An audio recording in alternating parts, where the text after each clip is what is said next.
पिछले वर्ष 2 अक्टूबर को गांधी आश्रम भितिहरवा पश्चिम चंपारण से जन सुराज अभियान के तहत जो पदयात्रा हम लोगों ने शुरू की है उसको 15 महीने से ज़्यादा हो गए।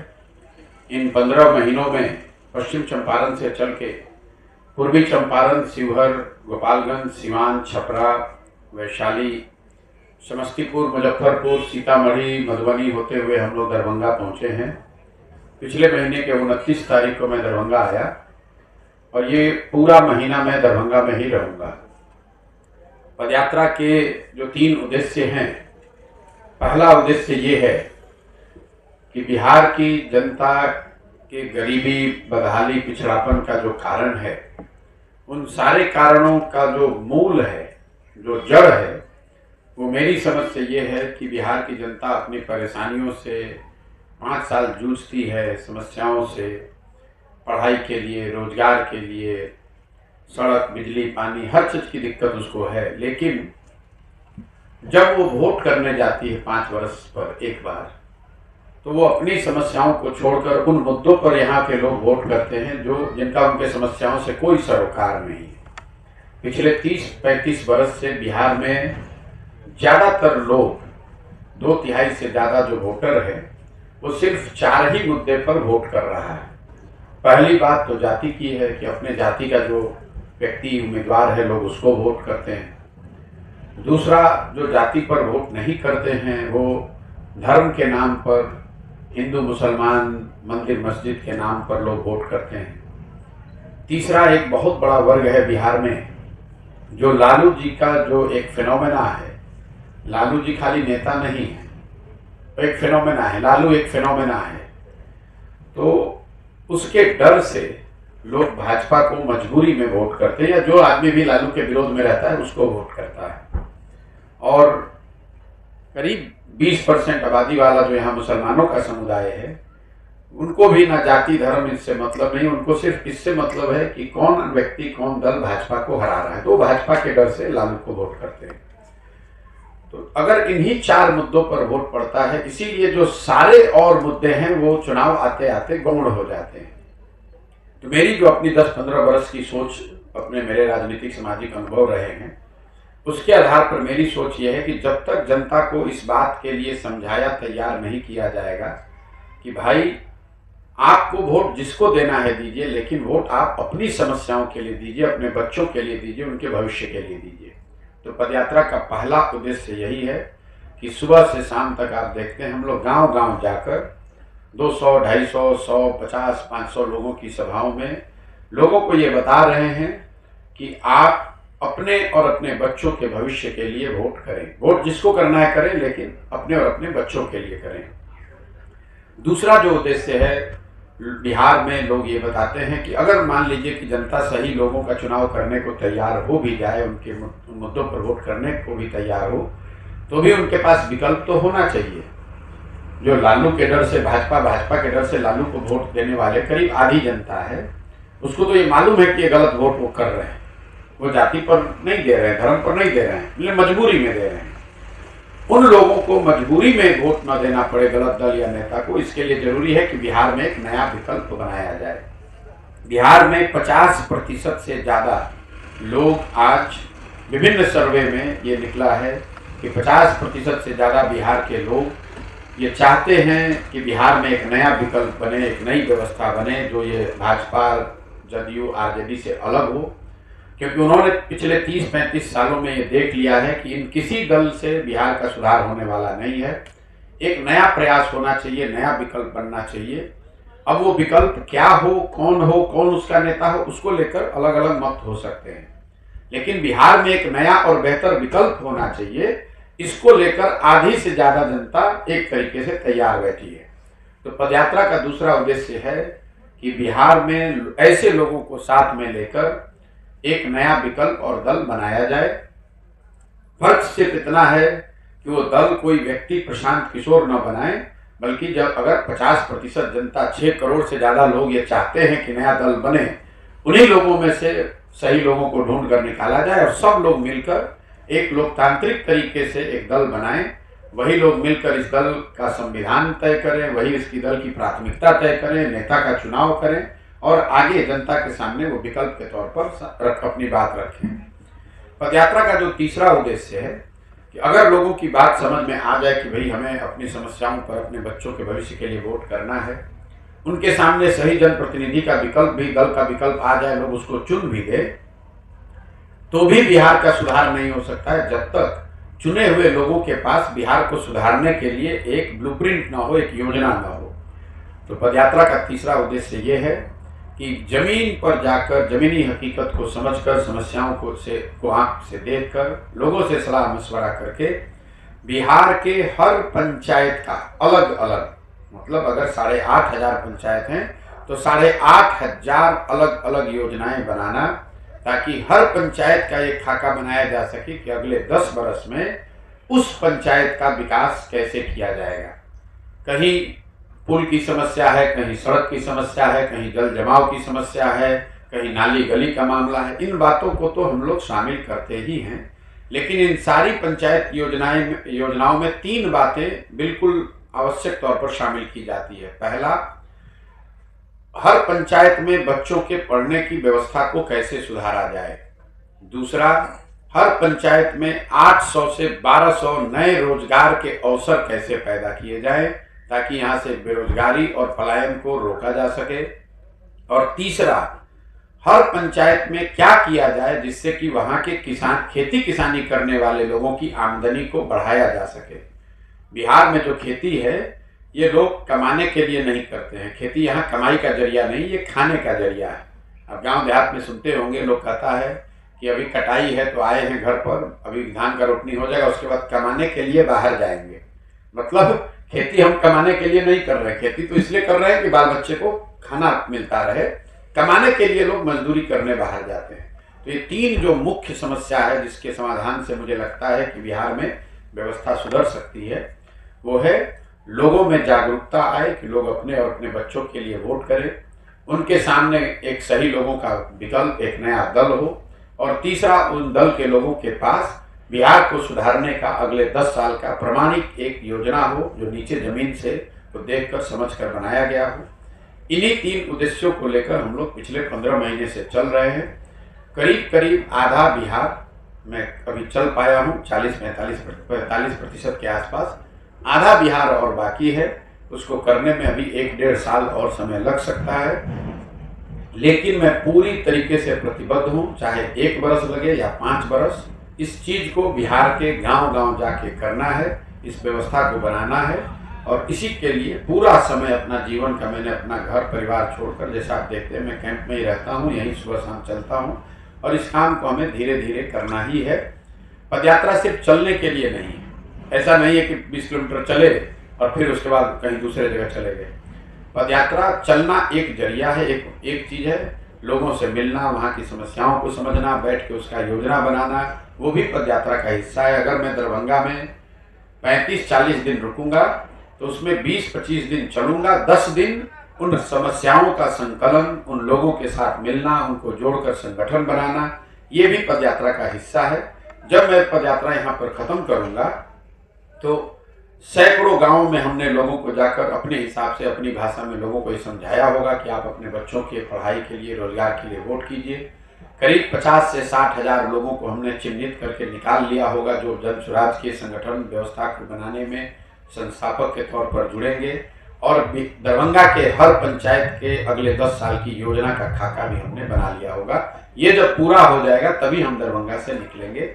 इसीलिए इस पदयात्रा का कोई दिन और समय, किलोमीटर निश्चित नहीं है, लक्ष्य निश्चित है। इस 3 काम को करने के लिए चाहे 5 दिन ज़्यादा रुकना पड़े या 5 दिन कम, पूरा जब हो जाएगा तभी दरभंगा से निकलकर बेगूसराय पहुँच जाएंगे। अब आपके पदयात्रा के दौरान जो मेरे अनुभव हैं और या इससे जुड़े हुए कोई जो राजनीतिक आपके सवाल हैं, वो आप सवाल कर सकते हैं। बहुत बहुत धन्यवाद। हाँ सर, अलग अलग जगह आपने जब यात्रा कर रहे थे उस दौरान झंझारपुर और रोसड़ा को जिला बनाने की मांग की गई थी। आपको बता दें कि बिरौल लंबे समय से जिला बनाने का मांग कर रहा है और इसे नगर परिषद देने के बाद इसे वापस ले लिया गया। नगर परिषद का दर्जा घोषित करने के बाद इसे वापस ले लिया गया और बिरौल जिला बनने की सभी अर्हता को पूरा करता है। यहाँ बिहार, बंगाल, उड़ीसा का इस्लामिक कोड भी है यहाँ, और बाकी चीज़ें भी जो भी है, 3-4 जिला का बॉर्डर है, जिला मुख्यालय के बाद दूसरा सबसे बड़ा बाजार है और लगभग जिला मुख्यालय से 60 किलोमीटर की दूरी है।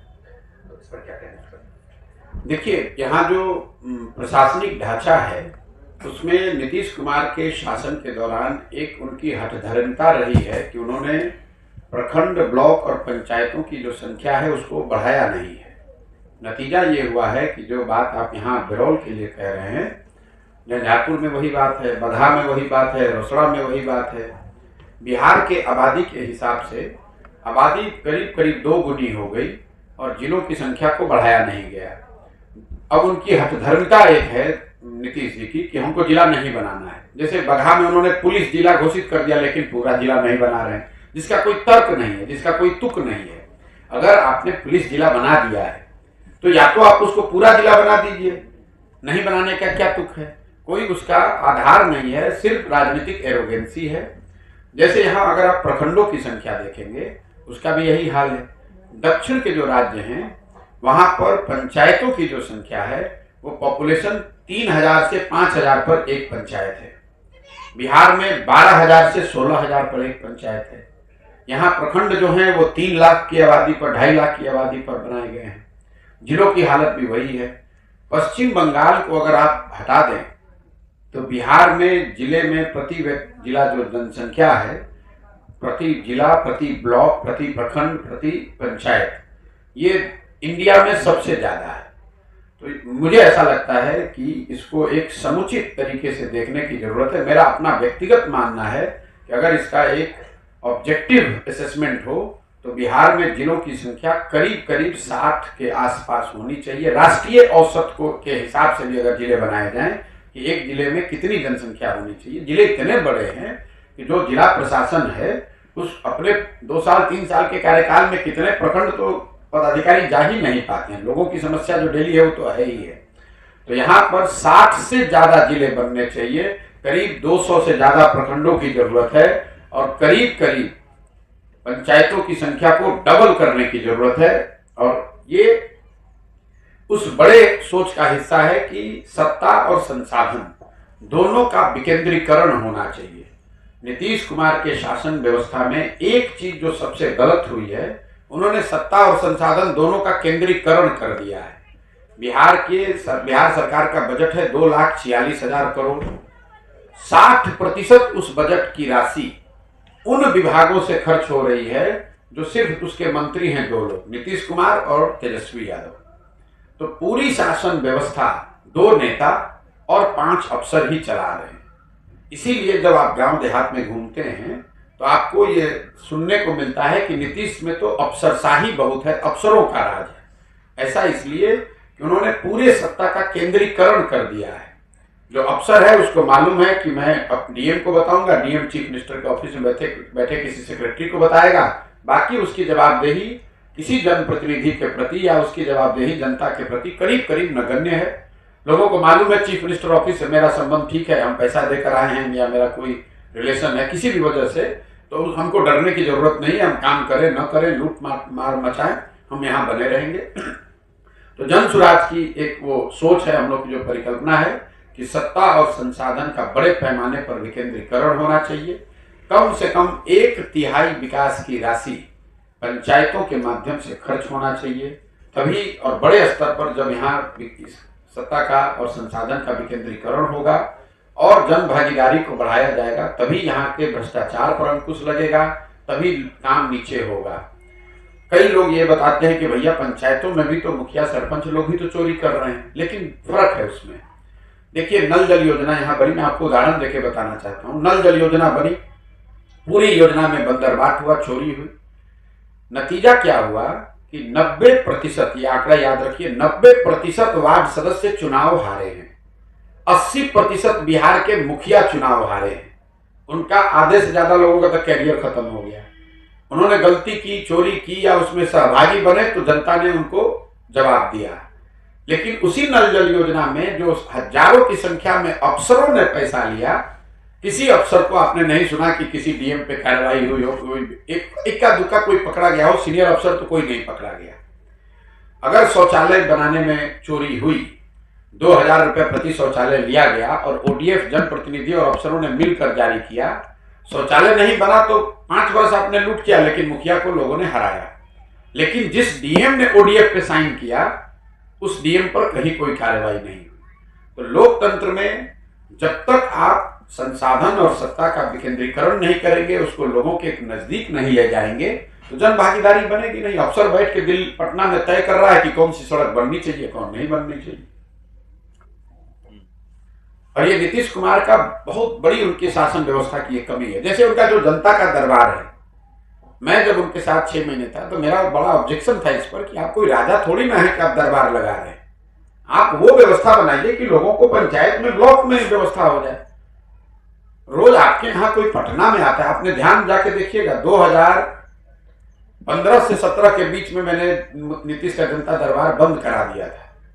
ये बहुत जमींदारी प्रथा वाली बात है कि मुख्यमंत्री जनता के दरबार में, जैसे राजा हैं और राजा के यहाँ कोई प्रजा जा रहा है दर्शन करने अर्जी लेकर। अरे आपकी जिम्मेवारी है कि प्रजा जहाँ रहती है, लोग जहाँ रहते हैं, उसका वहाँ काम हो। और अगर काम ना हो तो शिकायत की एक व्यवस्था हो, जिससे कि वो अपने घर बैठे मोबाइल से आपको कंप्लेन दे और आपका ऑफिस उसको रिस्पॉन्ड करे। जरा आप अंदाजा लगाइए, कोई बगहा से, कोई रसड़ा से, कोई रोसड़ा से, कोई कटिहार से एक छोटे मोटे काम में 6 महीना परेशान हुआ। परेशान होने के बाद मुख्यमंत्री के दरबार में पहुंच रहा है, मुख्यमंत्री वहां शीशा वसा लगाकर अपने दल बल सुरक्षा के साथ बैठे हुए, जैसे लग रहा है कि सबके भाग्य विधाता वही हो गए हैं। किसी राज्य में ये सिस्टम नहीं है। ये हम लोग किस जमाने में रह रहे हैं? ये मानसिकता को दिखाता है कि हम राजा हैं, आप प्रजा हैं। अब मुख्यमंत्री ये करता है तो डीएम भी यही कर रहा है, एसपी भी यही समझता है कि हम ही माई बाप हैं। जनता का कोई वैल्यू नहीं, जिसको मैंने 2 लाठी मार दिया। हेलो, मेरा नाम संतोष मिश्रा हुआ, दैनिक जागरण पेपर से है। आपसे मेरा 2 सवाल है। अभी आप जिक्र किए नल जल योजना का, जिस जगह पे आप बैठे हुए हैं, मुख्यमंत्री हर जिला में अपना एक गांव आया, नीतीश कुमार, बगल में एक कमलपुर गांव है, अपने हाथ से स्वयं वो उद्घाटन किए। यहाँ से 6-7 किलोमीटर की दूरी पे है। मेरा खबर कल छपी है, 4 वर्षों से एक बूंद पानी नहीं मिला। ठीक है। दूसरी बात है, आपके नजर में रोजगार का ब्लू प्रिंट क्या है? न यहाँ कल कारखाने हैं, न यहाँ बालू मिल रहा है, यहाँ नदी है, तो कैसे आप बेरोजगार को रोजगार दिला पाएंगे? थोड़ा शेयर कर दीजिए। बिल्कुल बिल्कुल बता देते हैं। दूसरी बात, हम जो शेयर करेंगे, हम आपसे अनुरोध ये करेंगे, उसको समझिए और समझने के बाद उसको लिखिए। अच्छा, आप लोग सवाल करते हैं। एक क्वेश्चन और है मेरा, एक जवाब दे दीजिए। 2 सवाल आप पूछ चुके हैं, एक और पूछ लीजिए, कोई घबराहट नहीं। यहाँ पत्रकारों के साथ मेरा अनुभव ये रहा है कि पत्रकार आते हैं, सवाल करते हैं, सवाल का जवाब दीजिएगा तो जो जवाब वो पहले से सुनना चाहते हैं, अगर आपने वो बताया नहीं तो पत्रकार के भी समझ में नहीं आता, वो लिखता भी नहीं। तो मैं आपको बता रहा हूं कि बिहार में रोजगार क्यों नहीं है और कैसे किया जा सकता है। रोजगार सरकारी नौकरियों से नहीं मिल सकता है। क्यों? क्योंकि बिहार सरकार में जो टोटल सरकारी नौकर हैं, सरकारी अफसर हैं, चपरासी से लेकर मुख्य सचिव तक, वो आंकड़ा है 1.57%। मतलब करीब करीब 1.5% लोग ही बिहार में ऐसे हैं जो सरकारी नौकरी करते हैं। तो सरकारी नौकरी आप के जरिए लोगों को रोजगार नहीं दिया जा सकता है। सरकारी नौकरी एक छोटा उसमें एक तरीका है। दूसरा, आपने कहा कल कारखाने लगाएंगे। अगर कल कारखाने लगाएंगे तो उसके लिए आपको पूंजी चाहिए कि भाई बाहर से कोई आए, फैक्ट्री लगाए। मान लीजिए कि हर जिला में 2-4 फैक्ट्री जो बंद पड़ा हुआ है वो चालू भी हो जाए तो कितना रोजगार मिल जाएगा? हर जिला में 5,000 मिल जाएगा, 10,000 मिल जाएगा, उससे भी काम नहीं बनेगा। 2 करोड़ बिहार के लड़के बाहर मजदूरी करने गए, तो 2 करोड़ लोगों को अगर आपको रोजगार देना है तो खाली कल कारखाने से होगा नहीं। इसीलिए जो जनसुराज का मेरी जो सोच है कि सरकारी नौकरी रहे, कोई दिक्कत नहीं है। 1.5% के बजाय 2% लोगों को मिले। 2% भी कीजिएगा तो लाखों लोगों को और नौकरी, सरकारी नौकरी मिलेगी। बड़े उद्योग आए, लेकिन सबसे ज्यादा रोजगार का बेहतर तरीका है शिक्षा और पूंजी। रोजगार के लिए, स्वरोजगार के लिए, सेल्फ एम्प्लॉयमेंट के लिए 2 चीज जरूरी है। आपके पास शिक्षा हो, आप शिक्षित हो, और दूसरा आपके पास काम करने के लिए पूंजी हो।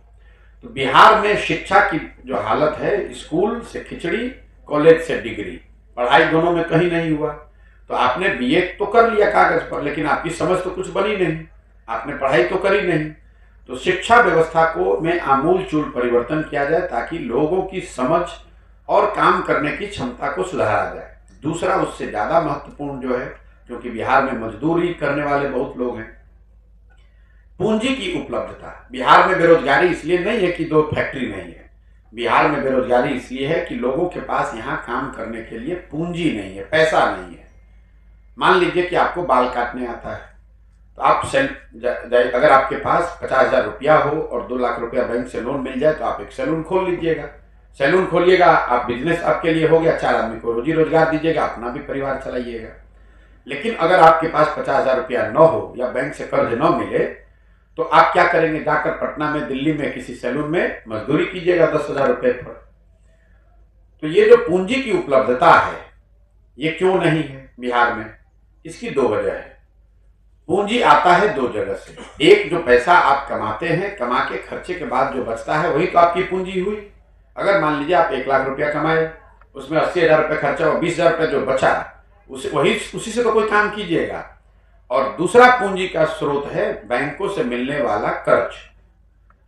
इन दोनों को मिलाकर ही लोग रोजी रोजगार व्यापार करते हैं। मान लीजिए आपके पास 1 लाख रुपया है, बैंक ने आपको 5 लाख रुपया, 4 लाख कर्ज दे दिया, तो आप 5 लाख रुपए का घर बनाइएगा, धीरे धीरे कमा के पैसा वापस कर दीजिएगा।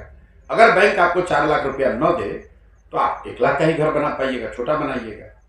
तो बिहार में जो प्रति व्यक्ति आय है, पहला देखिए कि लोगों के पास अपना पैसा तो है नहीं, प्रति व्यक्ति आय है 35,000 रुपया। देश में प्रति व्यक्ति आय है 1,35,000। तो अगर 35,000 रुपया ही प्रति व्यक्ति आय है तो आप उतना ही कमा रहे हैं कि आपका किसी तरीके से पेट भर जाए, बचने का तो सवाल ही नहीं है। तो लोगों की प्रति व्यक्ति आय कम है, इसलिए उनके पास पूंजी कम है। लेकिन दूसरी जो बड़ा कारण है कि जो बैंकों से पूंजी आपको मिलना चाहिए वो यहाँ से मिलता नहीं है। बैंकों से पूंजी कितना मिलना चाहिए और कितना मिलता है, इसके लिए RBI, reserve bank of India, एक आंकड़ा जारी करता है जिसको कहते हैं क्रेडिट डिपॉजिट रेशियो। मतलब बिहार भर के लोगों ने अपना बचत का पैसा बैंकों में कितना रखा और उसके बदले में बैंकों ने कितना पैसा लोगों को वापस ऋण के तौर पर दिया, अलग अलग काम के लिए। किसी को घर बनाने के लिए दिया, किसी को गाड़ी चलाने के लिए दिया, किसी को बिजनेस करने के लिए दिया। देश के स्तर पर यह आंकड़ा बताता है कि 70% CD ratio, credit deposit ratio है देश में 70%। मतलब पूरे भारत के लोगों ने जितना पैसा बैंकों में बचाकर जमा किया उसका 70% पैसा बैंकों ने वापस कर्ज के तौर पर बिजनेस व्यापार के लिए दिया। बिहार में सीडी रेशियो है 40%। मतलब बिहार के लोगों ने अगर बैंकों में 100 रुपया जमा किया तो बैंकों ने सिर्फ 40 रुपया ही ऋण दिया। बाकी पैसा कहाँ गया? बाकी पैसा बैंकों ने इस राज्य से उठाकर दूसरे राज्यों में भेज दिया जहां उद्योग धंधे लग रहे हैं, व्यापार हो रहा है, तरक्की हो रही है। अब इसका असर क्या होता है? पिछले वर्ष बिहार की गरीब जनता ने, हमने आपने सबने मिलकर बिहार के बैंकों में टोटल पैसा जमा किया 4,21,000 करोड़ रुपया। याद रखिए, 4,21,000 करोड़ रुपया। ये बाहर के उद्योगपति का पैसा नहीं है, बिहार के लोगों ने अपना पैसा किया बैंक में जमा 4,21,000 करोड़। 40% सीडी रेशियो है, इसलिए बैंकों ने ऋण दिया 1,61,000 करोड़। बाकी जो पैसा है 2,60,000 करोड़ के आसपास, ये पैसा कहां गया? ये पैसा बैंकों ने भेज दिया दूसरे राज्यों में जहां पर उद्योग धंधे लग रहे हैं। आंध्र प्रदेश, तेलंगाना, महाराष्ट्र, गुजरात, केरल, तमिलनाडु, हर जगह सीडी रेशियो है 90 या उससे ज्यादा। मतलब वहां 90 रुपया लोग जमा कर रहे हैं और बैंक वाले 95 रुपया उनको ऋण के तौर पर दे रहे हैं। इसका नतीजा क्या हुआ? 1990 में जब लालू जी मुख्यमंत्री बने तब सीडी रेशियो था बिहार में 40%। ये आरबीआई का आंकड़ा है, जाके इंटरनेट पे देख लीजिएगा। 15 बरस के नीतीश लालू के बर्बाद जंगल राज ने सीडी रेशियो को घटा के कर दिया 28। जब लालू जी गद्दी छोड़े तो उस साल 2004 में सीडी रेशियो था बिहार में 28%। और अभी 18 साल के नीतीश के राज के बाद फिर वापस हुआ है 40। 1990 से लेकर पिछले वित्तीय वर्ष, अभी आपके लिए अब हेडलाइन दे रहे हैं, 1990 से पिछले वित्तीय वर्ष तक बिहार के बैंकों ने 26,20,000 करोड़ रुपया बिहार के लोगों का दूसरे राज्यों में भेज दिया। 26,20,000 करोड़ रुपया। न बिहार के लोगों की इसकी समझ है, न कोई इसकी चर्चा कर रहा है। और मैं आपको चुनौती दे रहा हूं, जो यहाँ का फिनांस मिनिस्टर है उसको बुला लीजिए, और उससे पूछ लीजिए भैया ये आंकड़ा है क्या, उसको ये मालूम ही नहीं है। और ऐसा नहीं है कि ये बैंकों की मनमर्जी है कि वो कितना लोन लें और कितना दें, ये उनकी वैधानिक जिम्मेवारी है। 70% उनको लोन देना ही देना है। और वो जो कमेटी है उसके चेयरमैन है मुख्यमंत्री। मुख्यमंत्री बैंकरों के साथ बैठकर वार्ता भी करते हैं, लेकिन जैसे उनका बात सिपाही, पुलिस, टीचर, डॉक्टर नहीं मान रहा है, वैसे बैंकर भी नहीं मान रहा है। और यहाँ के नेताओं के, समाज के, पत्रकारों के प्राथमिकता में ये है ही नहीं कि भाई आप पलायन की बात कर रहे हैं। पलायन को समझिए, यहाँ पलायन सिर्फ लोगों का नहीं है। लोग जो यहाँ पलायन के 3 पहलू हैं। श्रम का पलायन, जो श्रम कर सकता है, शरीर से मेहनत कर रहा है, वो बिहार से बाहर जा रहा है। जो बुद्धि का पलायन, जो बुद्धि से आगे पढ़ सकता है, कुछ काम कर सकता है, वो बिहार को छोड़कर जा रहा है। और तीसरा पूंजी का पलायन।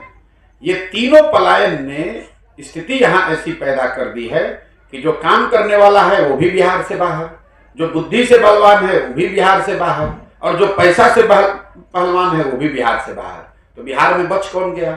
बिहार में बच गए बूढ़े लोग, बिहार में बच गई महिलाएं, बिहार में बच गए छोटे बच्चे, या नवयुवकों में वो लोग बच गए जो सरकारी नौकरी कर रहे हैं या अपने जीवन यापन के लिए खेती और सरकार के व्यवस्था पर निर्भर है। तो 400 रुपया भी अगर सरकार आपको पेंशन देती है तो आपको लगता है भैया ये मिलेगा तभी जीवन चलेगा। इसीलिए बिहार में इस स्तर की बदहाली है। अगर बिहार में, आपने कहा कैसे आएगा रोजगार, रोजगार आने का एकमात्र तरीका है कि लोगों को शिक्षित कीजिए और उनको स्वरोजगार के लिए घर घर पूंजी उपलब्ध कराइए। बच्चे जो बॉम्बे में जाकर काम कर रहे हैं, वहां फैक्ट्रियों में काम कर रहे हैं, बैग बना रहे हैं, उसको पूंजी हो, यहीं पर आकर वो आज मजदूर है, कल यहाँ पर स्वरोजगार ही हो जाएगा।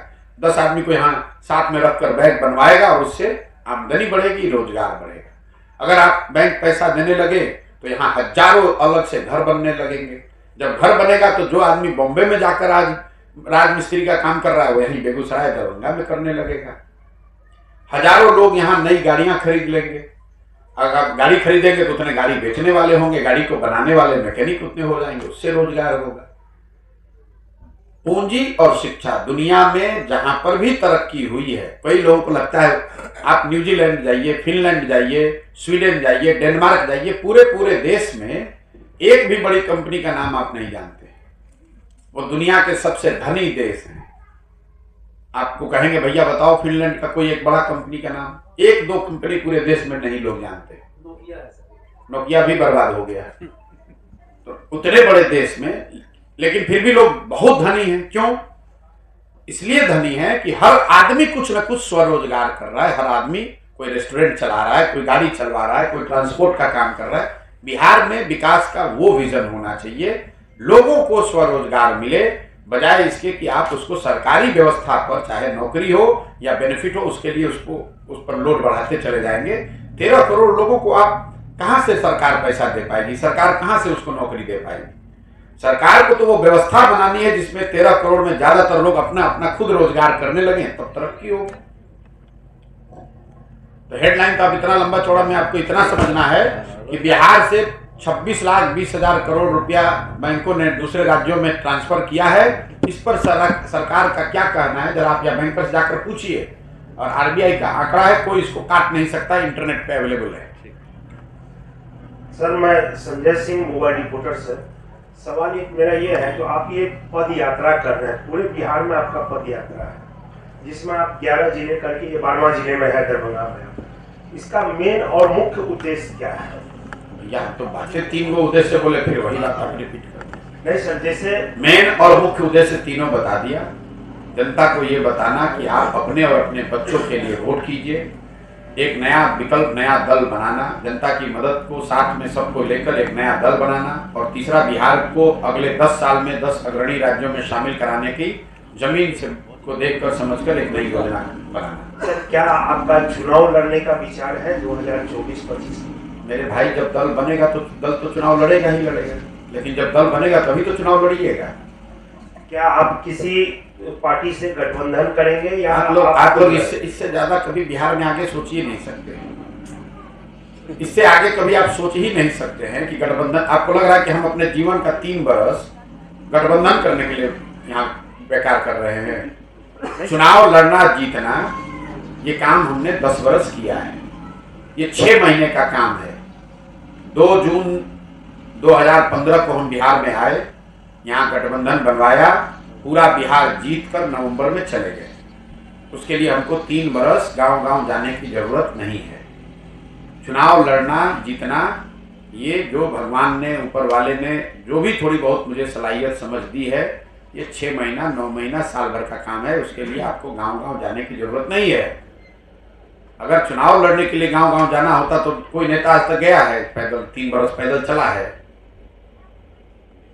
सर अभी आपने चर्चा किया कि चुनाव, पंचायत चुनाव निकायों की और मुखिया के बारे में, उसमें एक सवाल ये था कि किसी भी योजना में जैसे नेता, मंत्री, विधायकों को अभिकर्ता नहीं बनाया जाता है, और पंचायत चुनाव में जो मुखिया, नेता जो भी है, वार्ड मेंबर, वही अभिकर्ता हो जाते हैं। तो इनसे उनके फंसने का भी डर रहता है, और बहुत से इस चीज का विरोध भी हुआ है कि इससे हमें बाहर निकाला जाए। देखिए, ये पंचायती राज की जो व्यवस्था है, जो लोकतांत्रिक व्यवस्था है, उसमें पंचायती राज सबसे निचले स्तर के लोग हैं। पूरी लोकतांत्रिक व्यवस्था में संसद है, विधायक, यहाँ विधानसभा है, उसके नीचे पंचायत है। चेक काटने का जो अधिकार है इस पूरी व्यवस्था में सिर्फ एक मुखिया ही ऐसा पद है जिसको चेक काटने का भी अधिकार दिया हुआ है। अब कौन आपको कह रहा है उसमें वित्तीय अधिकार, उनको चेक काटने का वित्तीय अधिकार तो कई लोगों को है, लेकिन वो इंस्ट्रक्शन देते हैं कि पैसा जारी कर दिए। मुखिया को ये अधिकार है कि वो खुद से चेक काट के पैसा दिलवा सकता है। तो ये व्यवस्था बनी हुई है पंचायती राज के हिस्सा के तौर पर, इसमें कोई बहुत दिक्कत नहीं है। और मुझे नहीं लगता है कि कोई मुखिया कह रहा है कि हमको इससे हटाया जाए। दिक्कत ये है कि जो पैसा उनको मिलना चाहिए वो मिल नहीं रहा है, और जो पैसा मिल रहा है उसमें बहुत बड़े पैमाने पर चोरी हो रही है। सर, एनसीआरबी की रिपोर्ट है कि नकली शराब पीने से सबसे अधिक 134 लोगों की मौत बिहार में हुई है। क्या नीतीश कुमार के सुशासन की पोल नहीं है? मेरे भाई, शराबबंदी से ज्यादा फार्स कुछ हो ही नहीं सकता है। मैं पहला आदमी हूँ सामाजिक राजनीतिक जीवन में बिहार में जो हर दिन रोज कहता है कि शराबबंदी गलत है, शराबबंदी हटाई जाना चाहिए। कोई वोट की बात नहीं है, न इसका कोई वैधानिक आधार है, न इसका सामाजिक आधार है, न कोई आर्थिक आधार है, कुछ भी नहीं है। सरकार जो शराबबंदी बिहार में जो लगी हुई है, 3 पहलू से इसका मैं विरोध कर रहा हूँ। आप पहली बात समझिए कि दुनिया में, बिहार और भारत की बात छोड़िए, दुनिया में किसी देश में कहीं पर भी ऐसा प्रमाण नहीं है कि शराबबंदी के जरिए किसी समाज का आर्थिक सामाजिक उत्थान हुआ हो। अगर शराबबंदी से ही लोगों का उत्थान होना होता तो हम लोग सबसे ज्यादा पिछड़े हैं, लेकिन अपने को सबसे होशियार समझते हैं। दुनिया के दूसरे देशों ने क्यों नहीं लागू कर दिया? भारत में ही दूसरे राज्यों ने क्यों नहीं लागू किया? दूसरा एक तर्क दिया जाता है नीतीश कुमार और उनके चमचों के द्वारा कि ये गांधी जी ने ऐसा कहा है, गांधी जी का हम बात फॉलो कर रहे हैं। सरासर झूठ है। हम एकदम कैमरे पर आज 1.5 वर्ष से चुनौती दे रहे हैं। नीतीश कुमार गांधी को अगर समझते हैं, कभी जीवन में पढ़े हैं, तो उन अपनी पूरी सरकार का तंत्र लगा के हमको वो एक लाइन दिखा दें गांधी जी का, जहां गांधी जी ने ये कहा है कि सरकार को कानून बनाकर शराबबंदी करनी चाहिए। गांधी जी ने इसकी कभी चर्चा नहीं की है। गांधी जी ने शराबबंदी को सामाजिक प्रयास के तौर पर बताया है। समाज में ये प्रयास होना चाहिए कि शराब पीना गलत बात है, लोग शराब न पिए। गांधी जी ने कहीं ये नहीं कहा है कि कानून, सरकारों को कानून बनाकर शराबबंदी लागू करना चाहिए। तो ऐसे हो गया कि गांधी जी ने कहा कि शाकाहारी भोजन करना चाहिए। अकल सरकार कानून बना दे कि जो शाकाहारी नहीं है उसको जेल में डाला जाएगा। ये तो नीतीश कुमार तो अदजत वही है ना कि बिना मतलब आधा ज्ञान बड़ा खतरनाक होता है। तो नीतीश कुमार वो आधे ज्ञान वाले व्यक्ति हैं। हुआ ये है कि बिहार में इतने मूर्ख नेता हैं, उसमें थोड़ा पढ़ा लिखा आदमी भी लगता है कि इससे बड़ा कोई ज्ञानी पैदा ही नहीं हुआ है। तो नीतीश कुमार को भी ये भ्रम हो गया है कि हमसे ज्यादा ज्ञानी कोई है ही नहीं। भाई, नीतीश कुमार पढ़े लिखे व्यक्ति हैं, इसमें कोई दो मत नहीं है, बहुत होशियार समझदार आदमी है, लेकिन वो बिहार के एकमात्र पढ़े लिखे आदमी नहीं, उनसे बहुत ज्यादा पढ़ा लिखा आदमी भी इसी धरती पर हजारों की संख्या में है। नीतीश कुमार, भाई आप 18 बरस से राज्य चला रहे हैं, आप देश में सबसे पिछड़े हैं, और खड़े होकर कहते हैं कि हमने तो बड़ा अच्छा काम कर दिया। अगर अच्छा किया तो आप कम से कम केरल तमिलनाडु हो जाते। केरल तमिलनाडु तो छोड़िए, राजस्थान यूपी के बराबर हो जाते। तो एक पायदान भी 28 से आप 27 नहीं हुए, लेकिन अपना पीठ ठोके जा रहे हैं। तो उनका जो अहंकार है, यही चीज तो नीतीश कुमार को बर्बाद कर गया। नीतीश कुमार के बर्बादी का ये कारण है कि उस आदमी को अहंकार हो गया कि मुझे सब मालूम है और मुझे जनता हटा नहीं सकती है, जनता किसी को वोट दे बैठूंगा मैं ही। इसी चीज ने नीतीश कुमार का डाउनफॉल किया। 2005 के नीतीश कुमार और आज के नीतीश कुमार में जमीन आसमान का फर्क है। शराबबंदी को लेकर जो मैं आपको बात बता रहा था कि इसका कोई दुनिया में प्रमाण नहीं है कि शराबबंदी के जरिए आप समाज का या अपना आर्थिक सामाजिक उत्थान कर सकते हैं। गांधी जी ने शराबबंदी के लिए कानून बनाने की बात कहीं नहीं कही। और तीसरा, अगर शराबबंदी को एक बार को बहस के लिए मान भी लिया जाए कि अच्छा है, तो शराबबंदी लागू है कहाँ? शराबबंदी के नाम पर तो खाली शराब का दुकान बंद हुआ, होम डिलीवरी चालू हो गया। बिहार की गरीब जनता का हर साल 15,000 से 20,000 करोड़ का नुकसान हो रहा है। हर गांव में 10-15 बच्चे अवैध शराब के कारोबार में जुड़ गए। और ये पैसा जो नुकसान हो रहा है जा कहाँ रहा है? ये बिहार के भ्रष्ट शराब माफिया और अफसरों के जेब में जा रहा है। बच्चे शराब का कारोबार कर रहे हैं, गलत काम में लग रहे हैं। पूरे जितने नेपाल से लगते हुए एरिया हैं उसमें जहां जाइए गांव में लोग बता रहे हैं इस तरह के ड्रग्स का कारोबार हो रहा है जो बिहार ने कभी देखा नहीं है। और जिन महिलाओं के नाम पर इसको किया गया, आपने अभी, मैं आ रहा हूं मौत के आंकड़े पर, बिल्कुल गलत है। शराबबंदी लागू होने के बाद से अभी तक 6,37,000 से ज्यादा केस किए गए हैं शराबबंदी कानून के तहत। उसमें करीब 1.25 लोग आज भी कोर्ट और थानों के चक्कर लगा रहे हैं। ये 1.25 लोग जब एक बार आप थाने में पड़ गए, जेल चले गए, तो सबसे ज्यादा परेशानी भी उस घर की महिला को है। पुरुष पकड़ लिया गया, महिला बेचारी दौड़ रही है थाने में, कोर्ट में, जो भी बचा खुचा है वो भी बिक जा रहा है उनका। तो ना इसका कोई आधार है, ना कोई इसका मोरल आधार है, ना ये जमीन पर लागू है। नुकसान अलग हो रहा है, महिलाएं अलग परेशान हो रही है। ये नीतीश कुमार का जिद है, कहना नहीं यही लागू रहेगा। पूरे बिहार में शराब बिक रहा है, कह रहा नहीं शराबबंदी लागू है। आपने कहा 134 लोगों की मौत। ये 134 लोग तो वो है जो रिपोर्टेड मौत है। जहरीली शराब से होने वाली मौत की संख्या यहाँ हजारों में है। हर पंचायत में मैं जब चल रहा हूं लोग बता रहे हैं, वो तो पुलिस प्रशासन के डर से वो केस ही नहीं करता है कि जो जिसकी दुखद मृत्यु हुई वो हुई। अगर जाके कहेंगे कि शराब पीने से हुई है तो शराबबंदी के नाम पर उस पर केस अलग से हो जाएगा। ये तो जब बड़ा 25, 30, 40 लोगों की मृत्यु होती है तब सरकार छुपा नहीं सकती है, तो उसको वो खबर आती है। आप तो पत्रकारिता करते हैं, हर पंचायत में मैं आपको डाटा दे सकता हूं कि कितने लोगों की मृत्यु अवैध शराब पीने से, गलत शराब पीने से हुई है। लेकिन सरकार को कोई असर नहीं है। नीतीश कुमार खड़ा होकर कह रहा है जो पिएगा वो मरेगा। अपनी गलती का कोई एहसास नहीं है।